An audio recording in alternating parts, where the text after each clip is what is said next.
Welcome, everyone, to another episode here on Hang Fire, where we break down a classic Stones album with our friend Scott Galupo. Today, we are taking a closer look at the legendary album Dirty Work. Right in time for its 40th anniversary, thought there would be no better occasion to go inside this album than now. This one seems like one that many people have been looking forward to, so let's not waste any time. Off we go. Scott, welcome. Great to see you. Thanks for being here. Did you ever see yourself talking about Dirty Work at great length like this? In a word, no. Is it classic, Justin? Is it a classic album? Already, controversy already. Yeah. Well, we'll see. I wouldn't be here if I didn't care about it deeply. That's right. You're darn right. And listen up, everyone. I want everyone to come in fresh, come in clean, put away all the baggage, and let's see what we can do. I think let's start off with some easy stuff at the top. Scott, let's see. What would you say is the album's best song? One Hit to the Body is a strong contender. And it's obvious it was I guess it was a hit single. Got a lot of airplay on MTV. Yeah, I think that's a really strong for the time. I wish, because I was 10 when the album came out, so I couldn't really experience a new Stones album as a consumer until 1989. But I imagine that One Hit, when it was out, was a pretty strong statement. It's got a really cool intro, the way it builds, and it's a great song. Yeah, great lyrics, great guitar solo from Jimmy Page. So if I had to pick one, going straight from the top, track one. I think so. That's definitely mine. And would you say it's the best of all the joint penned with Ronnie Wood? It's Ronnie Wood's on the song credit here with Mick and Keith. I think it's probably the top of the list here. Yeah, it's probably the best Ronnie Wood co-write of the Stones, right? Mm-hmm. Although I like the title track quite a bit as well, Dirty Work. You do? Mm-hmm. And I think he's got a co-write on that as well. That's right. Yeah. But I think it was his idea to open with that octave figure on the acoustic guitar, and then to have Keith's guitar sounds. We're gonna get into the sonic qualities of this album, to be sure, and the sound of Charlie's drums is very problematic on this album, but the sound of Keith's guitars, I think, is a plus. He sounded more overdriven, more gain, probably, than he ever did before or subsequently. I mean, those guitars were driven. And I don't know if that was done in post, or if he was playing with a guitar with that much breakup. I don't know. I think one of the things that I discovered as I was getting closer and closer to this album was realizing that it's such a guitar album. It is so strong. What is it? I know this album has a very poor reputation. It's not highly regarded, but why? Well, what is it that you hate about? Not you, but you out there. What do you hate about this album? Yeah. Do you hate the cover? Fine. Yeah, the Annie Leibovitz cover is dreadful. It's repellent. I'm with you. The two Mick tracks they feel like they don't belong. I get it. Mm-hmm. But it doesn't sound like it sounds dated in the sense. It doesn't sound like 1986 to me. It sounds dated, but not in any way that I could articulate exactly why it sounds dated. It doesn't sound like Madonna, or it doesn't sound like Elvis Costello. Blood and Chocolate came out that same year, which sounds completely timeless. Sometimes I'll A/B the two records. I'm like, wow. Blood and Chocolate sounds like it could have been 1996. And Dirty Work definitely does not sound like it could be 1996. But it doesn't sound overly, there's not too many synthesizers on it. There's Back to Zero, which is the Chuck Leavell little synthesizer thing that's happening on the top. But then even that song kind of gets rocking a little bit with chunky guitars. So yeah, it's totally guitar Keith driven album. Usually people hate an album that's too much Mick, too much pop, too much chasing for hits and trends. Dirty Work doesn't have much of that at all. So what is it that people hate? I don't quite understand. It's almost as if all the checklist cliched things that people knock on Dirty Work could really be applied to, if I'm really being aggressive, to Undercover, really, where it's Yeah. that's more dated, that's more XYZ, all these negative things you could say about a dated, stuck in time thing that does not fit well in the Stones. You really, if you look at it carefully, for the reasons you just mentioned, you cannot apply those things to Dirty Work. It's a very raw, grimy, in your face album because a lot of those guitars are so in your face. Tell me, Yeah. I thought this was a guitar band. Am I wrong? Isn't this a guitar band? I thought people want that. And it's, I mean, the one besides Back to Zero, you got the Keith's reggae track, Too Rude, which has a lot of dub experimentation, but that's him. That's not, that's supposed to be an acceptable form of experimentation, right? It's Keith doing dub reggae. So I get Winning Ugly kind of sounds weak, that there's a synthesizer on top of that track that sounds weak. Now, if I'm listening to that, I'm like, ooh, you know what I'm talking about? I think it's a Chuck Leavell part. Right. Yeah. Yeah. And the background vocals are a little bit weak. I mean, it's like weak sauce. Not that they're weakly performed. It's just, but like I could argue, I could convince myself that Dirty Work is Mick's last great lyrical effort. His last great effort at lyric writing. Robert Christgau has noted this, that there's a lot of it's a lot of commentary, subtle, sly commentary on the go-go 80s. Where it's a decade of winning ugly. We're prospering, but we're more a gap is widening. And you could think Wall Street, we're winning ugly. We got, Dirty Work. Look at the poor, lack of their meat. While somebody's off getting rich and somebody else is doing all the work. Even in Fight, the character of Fight is what I want or I need is power, more power. I need an innocent life. So there's a lot going on. And Back to Zero is about the arms race in a way that we're going to blow ourselves up. So clearly there's got a lot going on up here cerebrally happening with the lyrics that doesn't really get appreciated.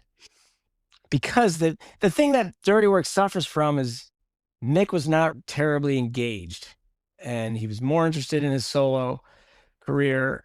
So you end up getting this Keith and Ronnie driven album. And, as I always say, the best Rolling Stones songs tend to be the ones Keith begins and Mick finishes. Well, in this case, Mick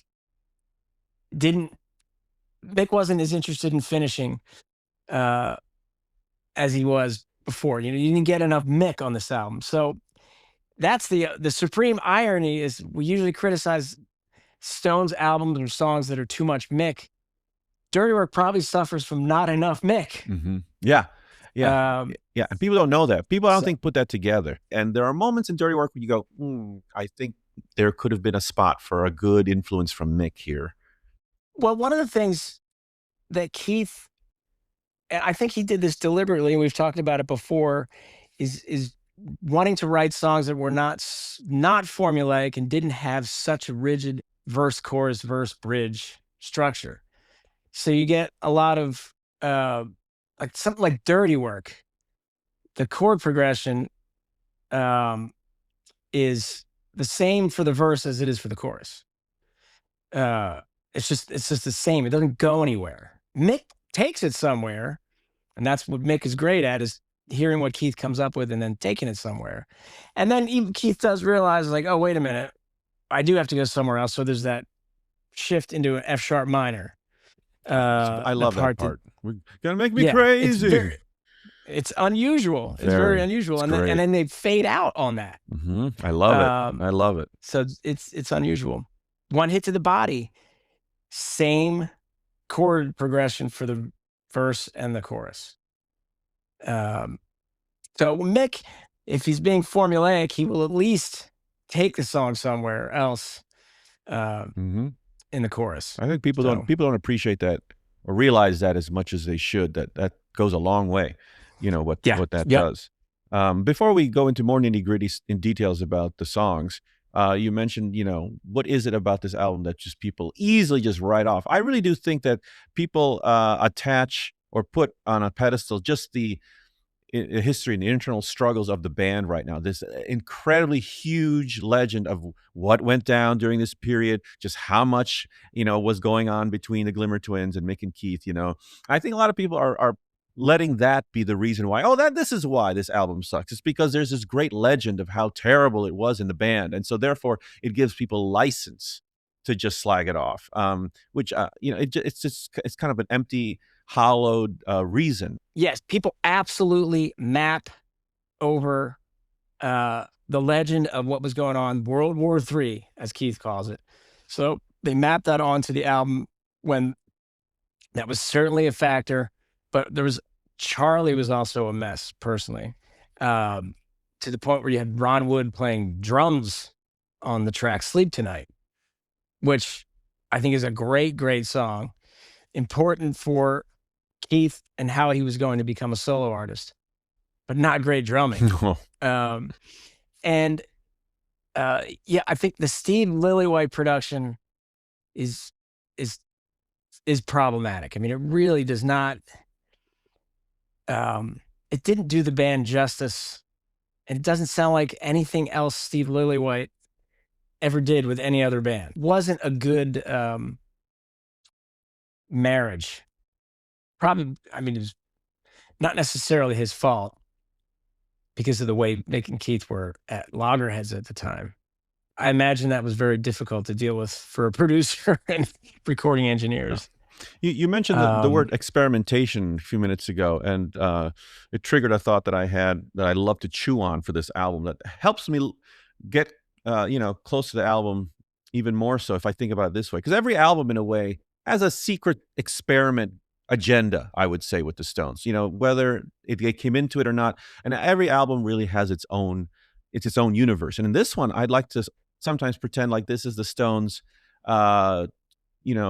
dipping their toe in heavy metal and a big rock sound, and Yeah. borrowing that kind of vibe. And I don't know if they succeed, but it seems like let's just say if people don't like the album work for Dirty Work, the Annie Leibovitz picture, I Yeah. think it could have easily been the Stones in big hair 80s rock band, and that would have been Yeah. more representative of this music, I think. Yeah, and it's funny that one of the testaments to the greatness of the Stones, as broadly speaking, is where their influence ends up radiating in any given moment in music history or time. And hair metal, those hair metal bands definitely copped a lot from the Stones. A lot.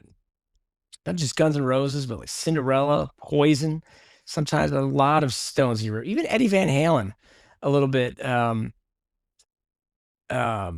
Gosh, I can't think of one that's maybe Unchained. The track Unchained is kind of a brown sugar type movement.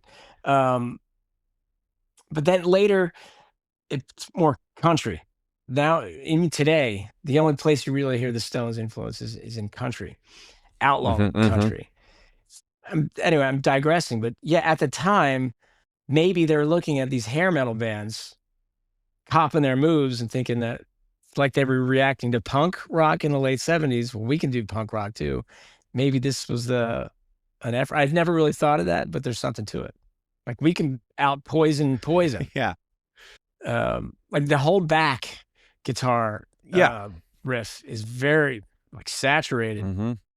And like I said, I don't know if Keith had his amp set that way or they just added that in post to make it sound more like hard rock. I feel And it. that track is Struggle, by the way. He recycles that and becomes Struggle. That's right. Um, I could see. Okay, there's a and link Talk is there. cheap.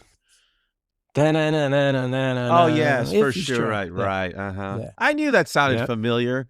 Yep. I forget which box Yep. it came from. There it was. Okay. Yep. This album, it kind of reminds me. There were times I was listening to this album, and it reminded me of the experience I had listening to A Bigger Bang. I was gonna say that A Bigger Bang was top loaded, like their strongest songs were at the top of the album. Yeah. Rough Justice, Let Me Down Slow, and is it Rain Fall Down? Is that 3? It's in there. It Oh, won't be long. it won't take long. It won't take long. Yeah. Yeah. And in this case, at Uh, least for Dirty Work, I do feel that the strongest songs are really top loaded here. You got One Hit to the Body, you've got Fight and Harlem Shuffle. And a lot of people enjoy Harlem Shuffle, but it's never really connected with me. I'm not sure why. I like it a lot. I think Yeah. they did a really good job. I think Mick did a really good job with it. And Keith was the one who was urging him to do it. He was onto something there. But Mhm. I'm actually fond of the last 3 tracks of this album. Mhm. To me, that's I love One Hit to the Body, but the last 3 is a nice little sequence there on the way out.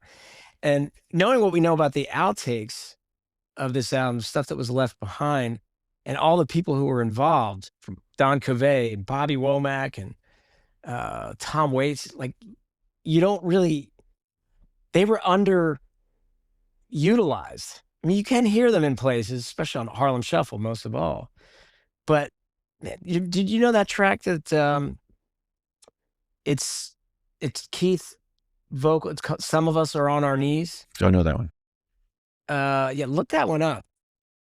They were really onto something, or Keith was onto something with these background vocalists, soul R&B singers, and he got them on Sleep Tonight.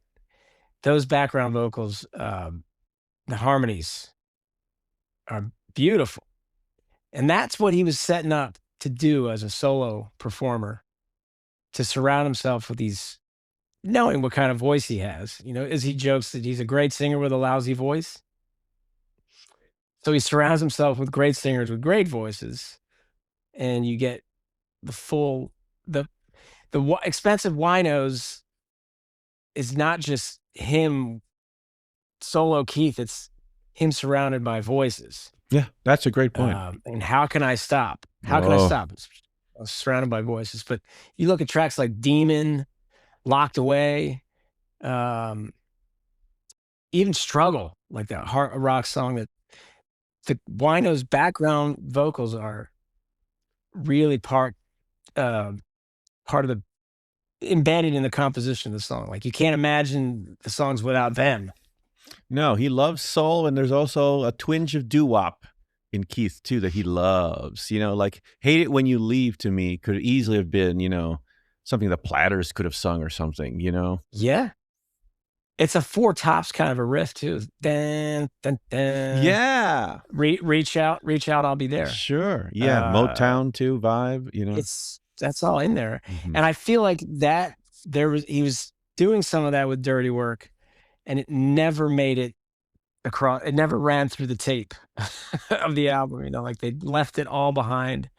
And it was a great missed opportunity to develop some of those sounds that he was working on, and then would subsequently with the winos, because just the way that it was happening with Mick, or Keith's word for the album is that it's fragmented, and it is, and that's why it's a C+, B- kind of a experience, because they didn't look down the same telescope as remember we was talking about Voodoo Lounge. We need to look down the same telescope on this one. Yeah. And I don't know if they succeeded more than not. They did, but for Dirty Work, they definitely were not looking down the same telescope. It's almost a miracle that the album is as good or as listenable as it is, considering just how tumultuous it was. Well, they're just so much. The magic of the band is the chemistry of it is effortless. Like, I shouldn't say it's effortless, because it does take a lot of time for them sometimes, all night jam sessions and all that. But if you just let them B, eventually you're gonna get something. You're gonna get something good. Yeah, I'm like, Had It With You. There's like nothing to that song, but it's a clever lyric. It's kind of cheeky. Um, some of those Mick lines are neat. There's a great Mick lyrics on this. For as uninvolved as he allegedly was, he wrote great lyrics. I'm glad you mentioned Had It With You, because you mentioned that you enjoyed the 3 song suite at the end, and that one is sandwiched right in the middle. There, my favorite part of Had It With You, it has to be Keith at the end during the Had It With You outro. You can hear, I think he'd go, Yeah, woo, very Little Richard. that's Keith. I would have to guess it's Keith to me. I mean, I thought it was like Bobby Womack or oh, something, man, like one of those, okay. one of those guys. Are there background vocals on Had It With You? I feel like it's just the 3 principals, really. I don't know. Oh, I'd have to Ronnie's look on it up. there. I should have. Yeah, Ronnie's on sax, apparently, which if you say so. I don't hear it. Yeah, and no bass. How do you feel about the no bass? I think that was a huge mistake. I like it. I don't mind it at all. I think it's a nice I think it's experiment, kind huh? of cool. Yeah, yeah. I don't mind it. Yeah, Keith said that. Everything about that. Keith said that they heard it with the bass and, oh, that's too cliche. Let's make it more interesting. So as they stripped it out, which I don't know. I mean, it's fun. I mean, it's not like I skipped a track, but it's one of those things where Yeah. I miss that flavor. I would have loved to have heard what Wyman would have done there. Yeah, I suppose. I wish they would play it live. Like, I know. I wish they'd broken it out for one of those stripped shows. They probably feel that the whole album has got this bad juju to it, right? Yeah, I mean, it's hopeless. We'll never. The Steel Wheels tour was our only shot. Harlem Shuffle, and one hit, and they did one hit a little bit. I guess Keith, if he was willing to do All About You, yeah, which he did in 1997, why couldn't he have done Sleep Tonight? I don't know.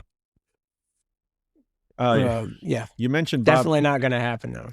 I don't think so, especially now considering that once. I mean, if they ever play again, that one slot for the rare song, you've got about 20 other songs that I think would make a more justified reason for a rarity, appearance than something off Dirty Work. Yeah, I mean, I think they could. A lot of these, like the title track, "Dirty Work," would sound really good live. It could have, theoretically. I know if they had gone on tour in 1986, I know how Mick feels that it would have been a disaster, and he's probably right about that. But I thought the performances of One Hit in 1989 were really, really good. Mm-hmm. Yeah, I've got no problem with them at all. You mentioned Bobby Womack earlier and Don Covey and all these great people who were joining the band on this album. Yeah. But I forgot didn't realize just how much Bernard Fowler can sound like Bobby Womack. Yeah. He's a great singer. He's a really great singer in his own right. Mm-hmm. It was good to have him in the fold. I think so too. Yeah. He's an unsung presence. He's a chameleon. He can really dial it to anything you need him to be, which is what anyone who can hang on in the Stones group can. That's the one thing you need to do, is be this Swiss Army knife for the band. And he seems to be able to work with either Mick or Keith. Like he can be right between them and make them both happy, which not many people can do. That's exactly right. No, it's a real skill. Love for Bernard. What would you say is Keith's best moment on the album? Sleep Tonight. It's a great song, good lyrics. And it, like I said, the arrow was pointing to Talk Is Cheap. Right, he picked up right where he left off with that track. From there, you can get locked away and Make No Mistake. And yeah, the attack that he was going to take to forming a band and coming up with a sound. Mm-hmm. It was not going to be It's not going to be, yes, his name is on it, but it's going to be very much a collective experience. Yeah, but that drum part though, boy, that's rough. It is rough, but I just sort of get over it. I think it's a beautiful song. It's such a simple line. You better get some sleep tonight, but whoever he's singing about, you can really sense why that person needs to get some sleep, and you can sense what's going on in a person's life. It's not just you stayed out too late and you need to catch up on sleep. It's the deeper kind of weariness, uh, shadows crawling over town. Warn all your friends. These hangers on. It's kind of a dark tableau, and some there he has a Keith has an underrated ability to craft a simple lyric that speaks more than what you just see on the paper. Yeah, you definitely sense the layers. There's a lot of Keith on this track. Exactly. And he plays bass on it, I think, and piano too. But that intro on the piano, that's not necessarily him. That's got to be what, Chuck? That's probably? Chuck. Yeah, for Yeah, sure. I believe that's Chuck. It's nice and smooth. And yeah, it's beautiful. It's really beautiful. What is the album's low point, really? I mean, is there a hands down low point for the album? Every album has one. I guess you could say that the Back to Zero, even though it does build up to something cool with Keith's guitar, but the first couple seconds of it are like, ooh. Oh yeah. It's just like a kind of a push button Casio kind of a sound, and it's like, ouch. That's not what we need. Yeah, no, and it boggles the mind that would have passed through quality. Like you say, you turn it on, you're happy with that? Like that's what we're going for, right? Like you're not only are you happy with that, it's according to Chuck's book, his memoir, he was fooling around. He was coming up with that part on the keyboard, down, down, down, down, down, down, down, down, down. So he probably had some kind of a drum loop, and he's just. And then Mick was walking by, and he's like, "Oh, I like what's that? Let's work on that." So not not only is it, are you happy with that? It's, oh, let's have more of that. Oh, yeah. Okay. That, and like I said, it ends up going somewhere kind of cool. There's that weird little dissonant trumpet at the end. Yeah. Something like that. And there's some kind of because it's about being, I don't know, nuclear Armageddon is going to send us back to the jungle. We're going back to zero. So there are some jungle noises in there when it's breaking down, some jungle kind of percussion. You know what I'm talking about? Yeah, no. Clearly, I've listened to this track way too many times. Well, you're mentioning, I may have the world record of Spotify streams for that track. Oh, you're the one. I see. Yes. Yes. I'm a heavy user. Well, I tell you, it's funny you mentioned that because you're mentioning details that I appreciated only from many headphones listens. I find that this album is a great headphones listen. That's the only way I warmed up to the album, because I remember being on a plane. I was on a plane ride and I had it on my player and I listened to it and I said, man, this album, what are people talking about? There's more happening in there. Yeah. Oh, yeah. They really did try. I mean, you could bring in Steve Lillywhite and I don't know who else were the sound engineers on there, but they really did try. It was not a tossed off sort of throwaway kind of an effort. Now let's talk about the sonics and the production here. Now, is this proof, evidence A, that a band's sound and the way they're presented in terms of mix, in terms of mastering, that whole aesthetic is so important? Because here we have an album that is completely going the opposite way in terms of having a low end, a kind of something in the mids, and it's stripped of all that, and it's all a lot of highs, and it's tampering and screwing up with the band's sound. Is that a huge part of what's really going on? Yeah, I think that's whether people realize it or not, that's what they don't like about it.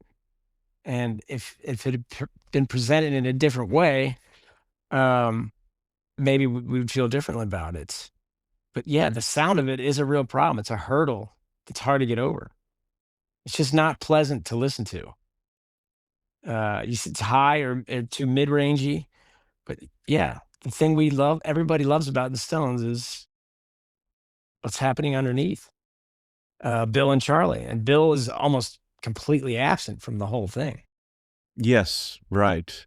Absolutely. Yeah, I mean, gosh, it's the one album that could need a remix. Not that I mean, again, it could, but I mean, honestly, who's going to justify the money and It'll the never happen. I mean, it'll never happen. And I don't know what, I don't know what's on those masters.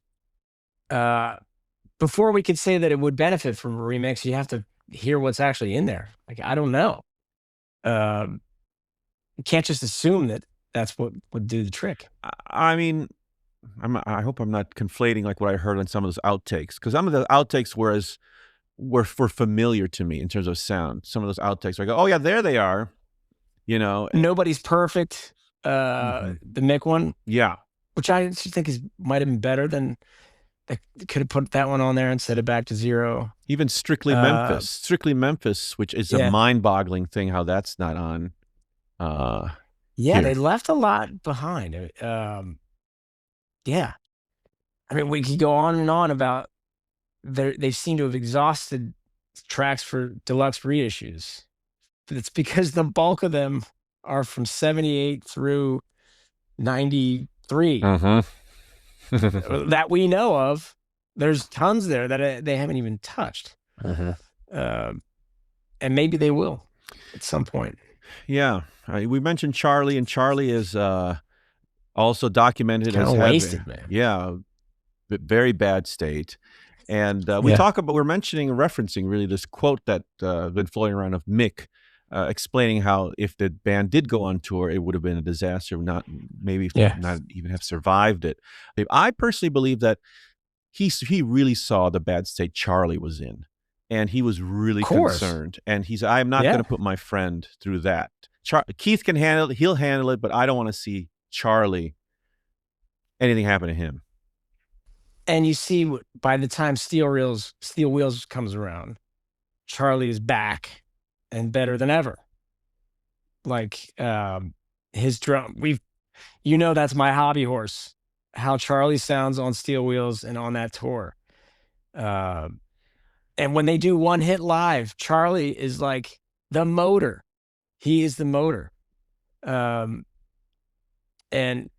it's unthinkable. If that is the truth, if Beck's like, Keith and Ronnie, they sort of make it work, whatever they do in their lives. But if Charlie's not right, this thing does not achieve liftoff. Like, forget it. And he wasn't going to air that out. He wasn't going to explicitly say that. He doesn't throw anybody under the bus. He really doesn't. Like, if you look at the ungenerous things that have been said about, I mean, Mick is by far not the main offender, if I may. Damn it, Scott. If I may, to pardon the pun. I mean, he said some things that are, well, that's because not nice, but Mick knows that talk is cheap. Yeah. Well, what's the worst thing he said about that he could grow up a bit? Yeah. Right. I can't think of anything else. No. Yeah, really. Well, Keith is a very unhappy person. I heard. That much later. Yeah, much later. Like 2000, mid 2000s. He said that one. Yeah, yeah. In this regard, Mick is very English in this way, where it's like, don't air that stuff out. Don't be. Yeah. It doesn't. It's not a good look. And he never did. But he's also really incredibly oversensitive of what people say about him. So even his own brother wrote a book, and he didn't. Chris Jagger said something about he doesn't recycle trash. The only thing he recycles is old Stones riffs. A little joke. Ouch. And Mick didn't want that in his book. But if you're going to be oversensitive, then don't dish it out yourself. And he doesn't. Mm-hmm. He doesn't. Right. And I don't think he did then too much either. I That's guess I it's just the recall. way that he acted that I don't. I'm sure what was said privately wasn't good, and in his actions, his actions spoke volumes. He didn't need to say anything mean. He just, I don't need you anymore, and I need to get, or I'm big enough on my own. I can,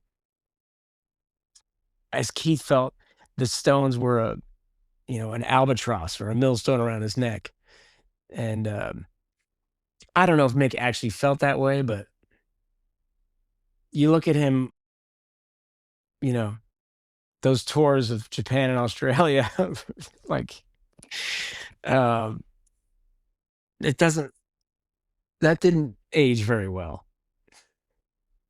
Like, The only thing exciting about that footage is him going through that crowd in Japan. Remember that? they were really excited to see him. Though. Yeah, they I were. was, you could see him coming. We need to play there, Right. the Stones, and they did. Just 3 years later, 2 years later. Speaking of Mick, back in Dirty Work, what would you say are Mick's best moments? That's a good question. Well, aside just general overall the quality of his lyrics, but God, Well, can we what talk? is the high point for Mick? Can we talk about in that line? How do you feel about his vocals? Because his vocals here have a very specific timbre and a grit to it, that growl. They're kind of growly, yeah. And I don't mind that. There's a kind of strength to it, but maybe it does get a little bit wearisome because a good Stones album has a dynamic to it of Mick, where he can be. There's really not a Mick ballad on this album, is there? That's right. Right. No. Which is highly unusual. So it is missing something like that. That's the softer side of Mick. So everything he does is kind of growling, and even "Winning Ugly," which is not a hard rock song, it's kind of a pop rock song, but his vocal in it, his attack is that's Winning Ugly, like guttural. Yeah, winning ugly. Yeah, right. Yeah, it does get to be a bit much after a while. It's an interesting take. It's an interesting decision on his part that he felt every song needed to have that character, that vibe. Maybe it has something to do with, because it sounds tight, it sounds angsty. I would not, I wouldn't say it's that he didn't have to reach very far to dip into that feeling. The album does suffer from it. I didn't have this thought crystallized in my head until just now. So I would say the album does suffer from a lack of Mick dynamism. Like, it is just a one note kind of a performance from Mick throughout. But his high points, even on Harlem Shuffle, is doing a monkey, all that. Yeah, it sounds, there's a frustration in there. Yeah, especially with Harlem Shuffle, where it's supposed to be this fun track, and that's probably why it never clicked for me, because you felt something was like you felt like this song could have been something else, but Mick weighs it down with this performance that it is supposed to be a little lighter and jauntier. Yeah, and he is heavy-handed in it. I agree. I agree. We're talking here, and you're changing my mind. You're persuading me. Interesting. You're also a fan of his songwriting in terms of the lyrics on this album. Yeah, I mean, how many Rolling Stones songs mention the Delaware River? Like, come on. How many rock songs mention the Delaware River? It might be the only one. We'll have to check Dylan's stuff, but you're right. No, I don't think any. For those who don't know, the Hold Back, it refers to George Washington on the banks of the Delaware. I will say, Hold Back. If somehow in another universe the Stones were invited to perform on Sesame Street or some kind of PBS show, this is the song they would be performing. It is kind of supposed to be like an inspirational thing like that. It's like on the self-help rack at the CVS. Right. But now, yes, exactly. And so what does that mean? Because like you take a song like "Whole Wide World" from Hackney Diamonds, where on the surface Yeah, to me, I took it as a very genuine, authentic a message, but then he was quoted as yeah, saying that it was very tongue in cheek, which I don't know if that's him being Mick and I know. PR. That is him. Yeah, Yeah, yeah, yeah, yeah. He just because he can't ever just be earnest right. ever Yeah, about anything. exactly. So Like, then God forbid. so how do we apply that lens here with Hold Back? It's a He earnest. was being earnest, Yeah, so maybe that's what it suffers from. He's like he's being a little bit too, but but growly, still on the other, growly. yeah, yes, yes, um, but it's a little bit contradictory because he's telling you to not hold back and to trust your gut reaction and to be bold. Right, right. But the song's called "Hold Back," That's right, right, so it should be called "Don't Hold right. Back." That's true. That's very true. Dear Here I God. am. I'm talking myself out of liking mixed lyrics. Um, but yeah, he also talks about uh, Stalin and Roosevelt. They both took their chances.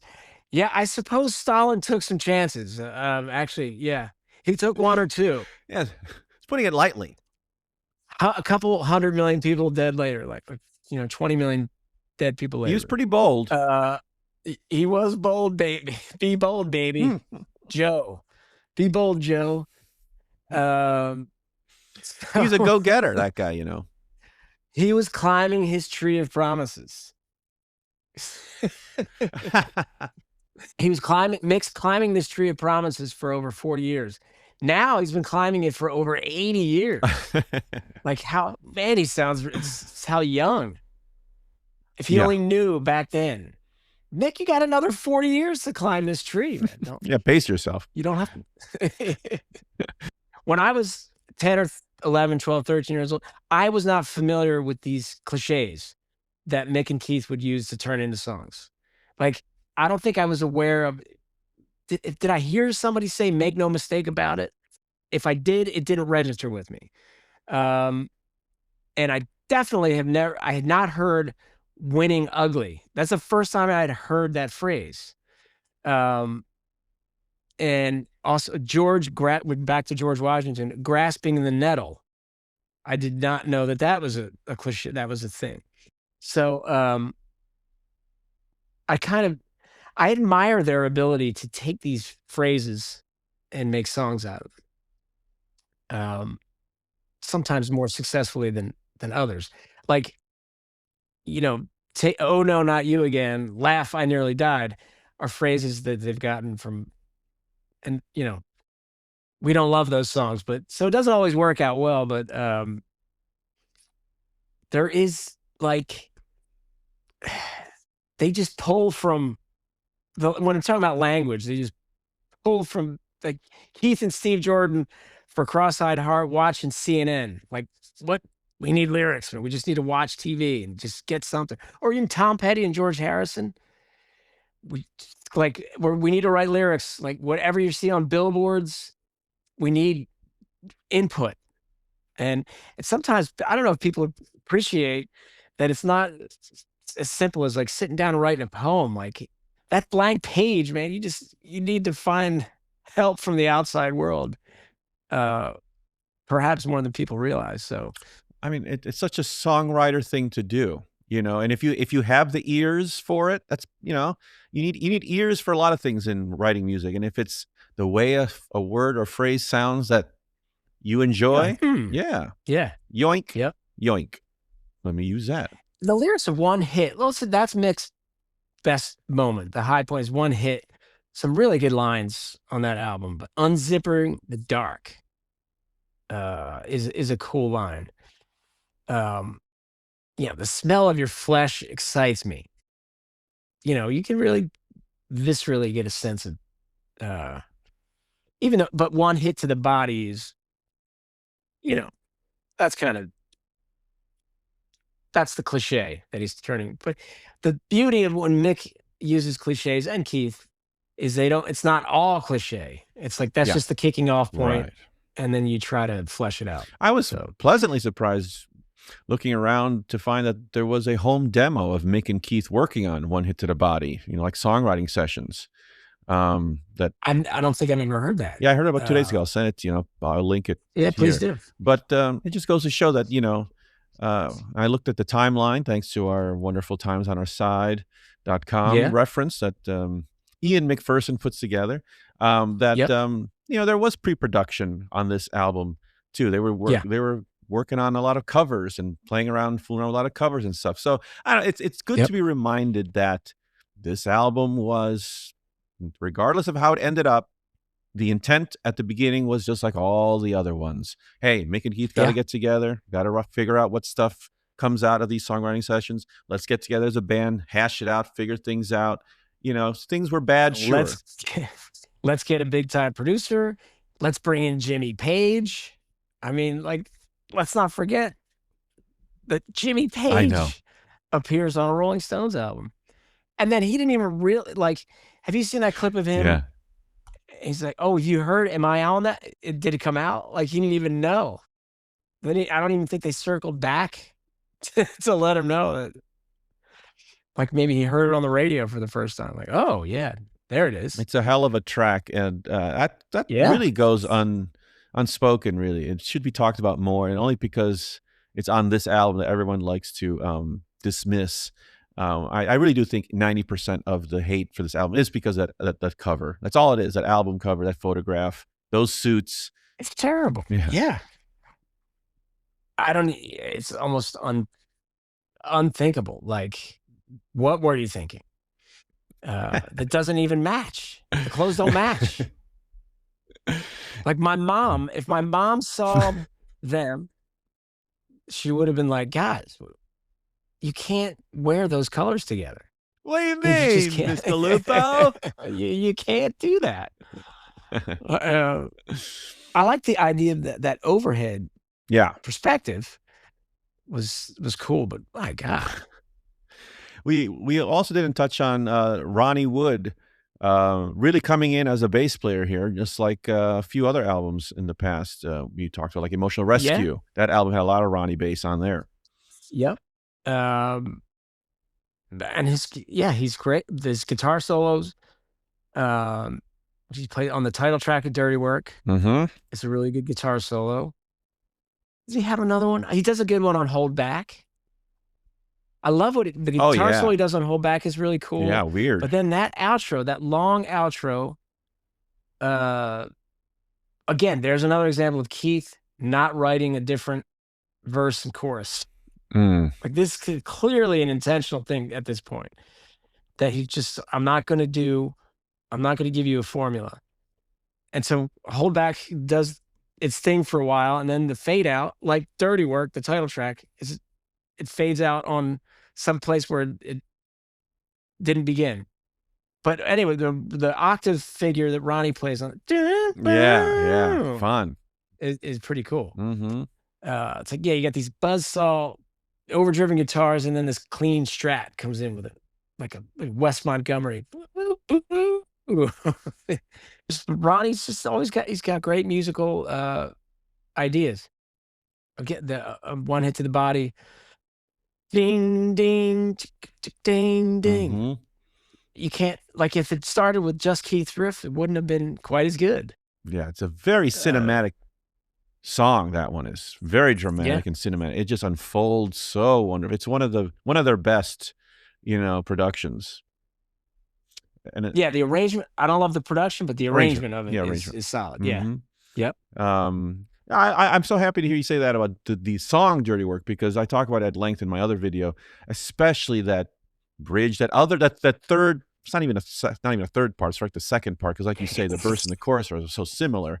Same thing. The makes me crazy part, but it's very modular in that way, where it doesn't really. It's such a slamming of these two keys together that it's very much 60s. Yeah, because it's very psychedelic. It is. I think the song is in A minor. Yes, A minor. It is, right? Yeah. And so A minor and F minor are weird together. A major and F minor are like cousins, relatives. But the A minor to F, it's a weird change. Yeah. And I really, that is, again, that's Keith's. I'm not going to give you verse, chorus, verse, bridge. I'm not doing that anymore. But we really need a B section here. We need to take this someplace else. And so that's where they went. I can't say more about that B section. To me, it's so psychedelic. And for me, I'm getting feelings of the kind of spookiness that I would get from a lot of Beach Boys, Brian Wilson, when those dark years come from the Smile years, when they're just getting into some weird dark stuff like on Smiley Smile or something. That section here, Dirty Work, it's so spooky to me. And it really, to me, crystallizes perfectly just how dark and bad it really was. Like that little section. That's a great comp. I'm not a big Beach Boys guy, so I love that you're coming up with that comp because it would not have occurred to me. But yeah, it's weird. Oh. And how it gets, the mixed vocal gets really low in the mix. Yeah. And you can barely make out what he's saying. Yeah. Yeah. Yeah. And in the lyric sheet, we should know this is the first lyric sheet published in a Rolling Stones LP. And then they did not do it for Blue and Lonesome or Hackney Diamonds. Just noting for the record. But those Dirty Work lyrics on the fade out are not included in the lyrics. So not that anybody cares, but I'm just saying we're completists here. That's right. But you can barely make it's like, look at the poor, lacking the meat. Right. Look at them horns sucking the street. Let me shit. Let me dirt. Right. I love that part. Yeah. Yeah. I love that part. It's that whole section gives me vibes of Undercover again. Like we're back in Too Much Blood or something, you know? Yeah. Like that is not Mick trying to get a hit. It's just cool. Yeah. Yeah. That's it. That's really what it is. It's just damn cool. I love that part. Absolutely. As we come in for a landing, let's give it the rating out of 5 stars. Scott, how do we give Dirty Work? Right down the middle, babe. 2.5. Yeah. Yeah. Nice. 2.5, man. I'm calling it right down the middle. Exactly. And I say this in my other video, but like everyone who gives this album crap, and it's just like, are you telling me that please tell me that are you listening to like some of the Stones' early 60s albums? Like some of those early 60s albums. Are you telling me you listen to that more than Dirty Work? No, if you're talking ratio, there's 10 hours of Dirty Work to every 1 hour of the first 3 or 4. Yeah. Straight up. Yeah. I mean, and if that's bad, I'll eat it. I don't care. I agree. This was great fun. Hopefully everyone else got to enjoy it. Scott, let's tell people where they can find your great work. You can find me at Scott Galupo on YouTube. Just search my name, or you can search Keith Richards Riff Cousins, or now Mick Jagger Riff Cousins. Check it out. Scott, it's the only place on the internet that has any Mick Jagger solo content. You've already been busy with a lot of the new stuff that the Stones are coming. I'm sure you're going to be very busy. Hopefully soon. I hope. I'm ready. Locked and loaded. Yeah, I bet. Thank you, Scott. We'll see you next time. It's a pleasure as always. Thanks for having me.